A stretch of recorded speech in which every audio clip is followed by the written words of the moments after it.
1 trillion economy का दावा कर रहे हैं और साथ ही साथ जो आपने आंकड़े दिए सिर्फ और सिर्फ विभागों के नाम रहे। उनको तथ्यों की जानकारी होनी चाहिए कि उत्तर प्रदेश ने $1 ट्रिलियन की इकोनॉमी बनाने के लक्ष्य को रखा है और भारत 3 नहीं बल्कि $5 ट्रिलियन की इकोनॉमी बनने के दिशा में अग्रसर हुआ है। कहीं पे भी आपके उत्तर में ये नहीं आया कि 2023-24 से 2024-25 में हमने इन विभागों में कितनी इंप्रूवमेंट लेकर के आए हैं कि हम 2029 तक 1 ट्रिलियन इकोनॉमी पहुंच जाए। आज मिडिल क्लास की पॉकेट 25% से आकर के जीएसडीपी का 5% पे आ चुकी है। उन परिवारों के लिए सरकार अपने ग्रोथ रेट में कैसे काम कर रही है? आपकी पीड़ा को मैं समझ सकता हूं, क्योंकि जो आपके नेता बोलते हैं कि भारत कभी विकसित देश नहीं बन सकता, तो आप तो उनका अनुसरण करेंगे ही करेंगे।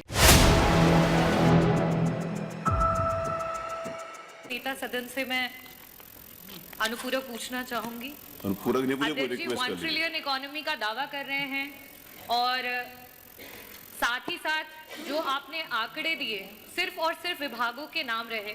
नेता सदन, मैं आपसे अनुरोध करना चाहूंगी कि मेरा प्रश्न भी यही था और मैं उसे अनुपूरक के रूप में वापस से आपके सामने लाना चाहूंगी कि जिन जिन विभागों, जिसमें कि मैंने जो खुद जानकारी ली है, एग्रीकल्चरल डिपार्टमेंट, एम्प्लॉयमेंट और सर्विसेज के लिए और इंडस्ट्रीज, इन डिपार्टमेंट्स का सबसे ज़्यादा योगदान होना चाहिए हमारे अर्थव्यवस्था को 1 ट्रिलियन इकोनॉमी में ले जाने के लिए। और आज वर्तमान की स्थिति में ये सब अपने अपनी जगह से 4-4 टाइम्स जब ज़्यादा काम करेंगे, ज़्यादा ग्रोथ को देंगे, तब जा करके हम वहाँ तक पहुँच पाएंगे। लेकिन कहीं पे भी आपके उत्तर में ये नहीं आया कि 2023-24 से 2024-25 में हमने इन विभागों में कितनी इंप्रूवमेंट लेकर के आए हैं कि हम 2029 तक 1 ट्रिलियन इकोनॉमी पहुंच जाए। और साथ ही साथ नेता सदन, मैं आपसे अनुरोध करना चाहूंगी कि 1 ट्रिलियन इकोनॉमी की होड़ में जो हमारा मिडिल क्लास का पॉकेट है, और ये डेटा में आरबीआई का मैंने यहाँ पे रखा है कि आज मिडिल क्लास की पॉकेट 25% से आकर के जीएसडीपी का 5% पे आ चुकी है। उन परिवारों के लिए सरकार अपने ग्रोथ रेट में कैसे काम कर रही है? उस मिडिल क्लास को इसमें कैसे बचाएगी? बस ये 2 प्रश्न हैं, मैं अनुरोध करूंगी कि आप जवाब दें। मुझे लगता है उनको तथ्यों की जानकारी होनी चाहिए कि उत्तर प्रदेश ने $1 ट्रिलियन की इकोनॉमी बनाने के लक्ष्य को रखा है और भारत 3 नहीं बल्कि $5 ट्रिलियन की इकोनॉमी बनने के दिशा में अग्रसर हुआ है।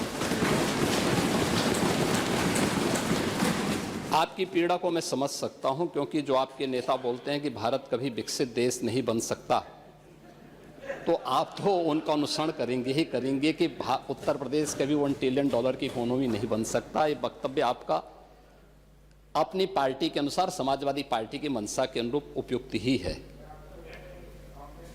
लेकिन भारत आज दुनिया की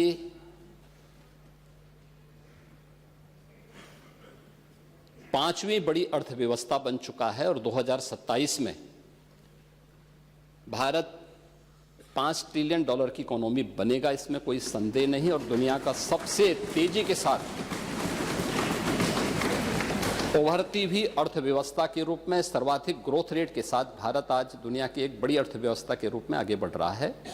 और मुझे लगता है कि 140 करोड़ भारतवासियों को इस पर गौरव की अनुभूति होनी चाहिए। हो सकता है कुछ लोगों को इसमें अच्छा नहीं लग रहा हो, क्योंकि जिनका अपना पर्सनल एजेंडा होता है वह देश के विकास को अच्छा नहीं मानेंगे।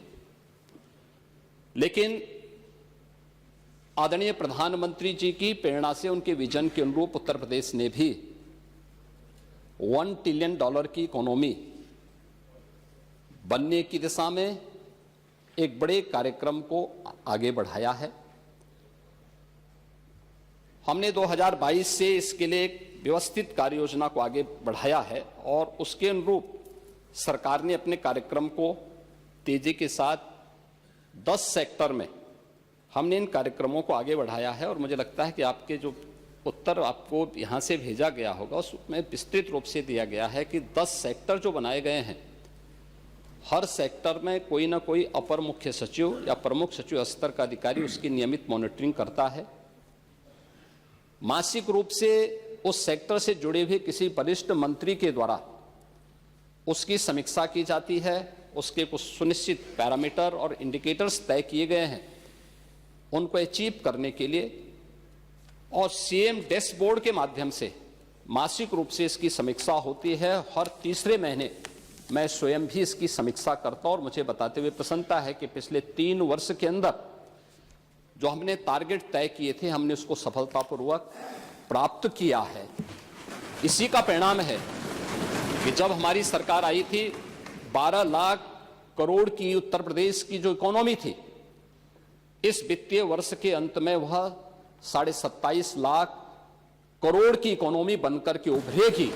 और यह उन स्थितियों में जब हो रहा है जब पूरी दुनिया आर्थिक मंदी के दौर से इस देश दुनिया की वैश्विक महामारी कोरोना के बाद उस दौर से गुजरी थी। मेरा यह मानना है कि जो ग्रोथ रेट उत्तर प्रदेश की है, आज वह देश की सर्वाधिक अच्छी ग्रोथ रेट है।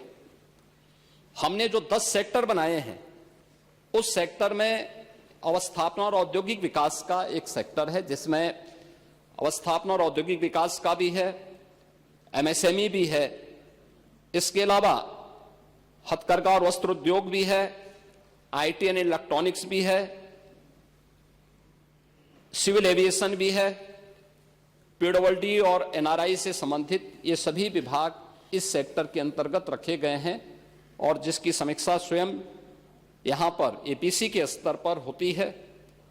दूसरा सेक्टर है जो कृषि और कृषि से जुड़े हुए जितने भी उसके अन्य सहयोगी संस्थान हैं, ये सभी उसके अधीन लाए गए हैं। उद्यान है, खाद्य प्रसंस्करण है, रेशम विकास है, पशुधन है, डेयरी है, फिशरीज हैं, सिंचाई और जल संसाधन और कोऑपरेटिव को भी इसके साथ जोड़ा गया है। दूसरा सेक्टर ये रखा गया है।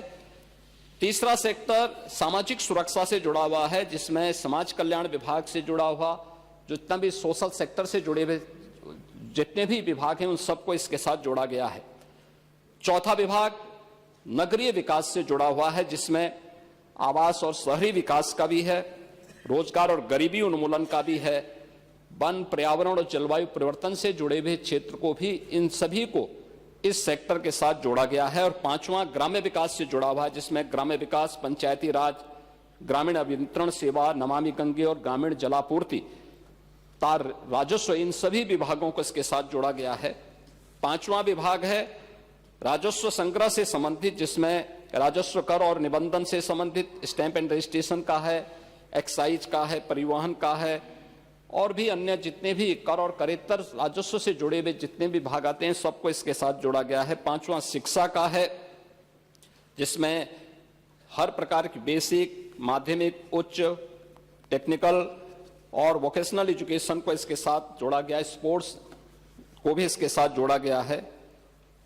आठवां जो सेक्टर है वह विविध क्षेत्र में है, गृह विभाग, गृह है, कारागार है, इसमें अन्य जितने भी विभाग आते हैं इन सबको इसके साथ जोड़ा गया है। नौवां विभाग है चिकित्सा स्वास्थ्य का, जिसमें चिकित्सा स्वास्थ्य का है, परिवार कल्याण का है, मेडिकल एजुकेशन है, आयुष का है, महिला और बाल विकास का है। और 10वां सेक्टर है जो सर्विस सेक्टर है, टूरिज्म का है। इन सभी को इसके साथ जोड़ करके एक व्यवस्थित कार्य योजना को आगे बढ़ाने का कार्य किया गया है। हम सबको इस पर गौरव की अनुभूति करनी चाहिए कि प्रधानमंत्री मोदी जी के नेतृत्व में 10 वर्ष में इस देश ने 25 करोड़ लोगों को गरीबी रेखा से उभारने में सफलता प्राप्त की है। और पिछले 8 वर्ष में हमारी सरकार ने 6 करोड़ से अधिक लोगों को गरीबी रेखा से ऊपर उठाने में सफलता प्राप्त की है। ये चीजें दिखाती हैं कि हर एक सेक्टर में बदलाव हुआ है और उन्हीं को ध्यान में रख करके उत्तर प्रदेश के इस पोटेंशियल को आज जिसको देश और दुनिया देख रही है, महाकुंभ के इस आयोजन के साथ हम जोड़ के देख सकते हैं। अकेले महाकुंभ का एक आयोजन उत्तर प्रदेश की इकोनॉमी में 3 लाख करोड़ रुपए से अधिक की ग्रोथ करने वाला है। महिलाओं के स्वावलंबन की दिशा में जो कार्य हुए हैं, अकेले उत्तर प्रदेश पुलिस भर्ती में 20% भर्ती अनिवार्य रूप से महिलाओं की हुई है। हर एक सेक्टर में उन्हें रोजगार के अवसर प्राप्त हुए हैं। तो यह कहना कि उत्तर प्रदेश कभी इसको अचीव नहीं कर पाएगा, आपकी दुर्भावना हो सकती है, लेकिन सरकार की सद्भावना है कि उत्तर प्रदेश 5 वर्ष में इस टारगेट को अचीव करेगा और 2029 में जिस उत्तर प्रदेश के इस संसाधनों से भरपूर उत्तर प्रदेश को प्रकृति और परमात्मा की कृपा से ओतप्रोत इस उत्तर प्रदेश को, जिसको आप लोगों ने, समाजवादी पार्टी की सरकार ने और विपक्षी दलों की सरकार ने देश के बीमारू राज्यों की श्रेणी में खड़ा कर दिया था, देश की 6ठी 7वीं अर्थव्यवस्था के रूप में खड़ा किया था, पिछले 8 वर्ष की डबल इंजन सरकार के प्रयास से दूसरी बड़ी अर्थव्यवस्था बना है और 29 में उत्तर प्रदेश $1 ट्रिलियन की इकोनॉमी भी बनेगा और देश की सबसे बड़ी अर्थव्यवस्था भी बनेगा। इस बात के लिए मैं पूरे सदन को आश्वस्त करता हूं।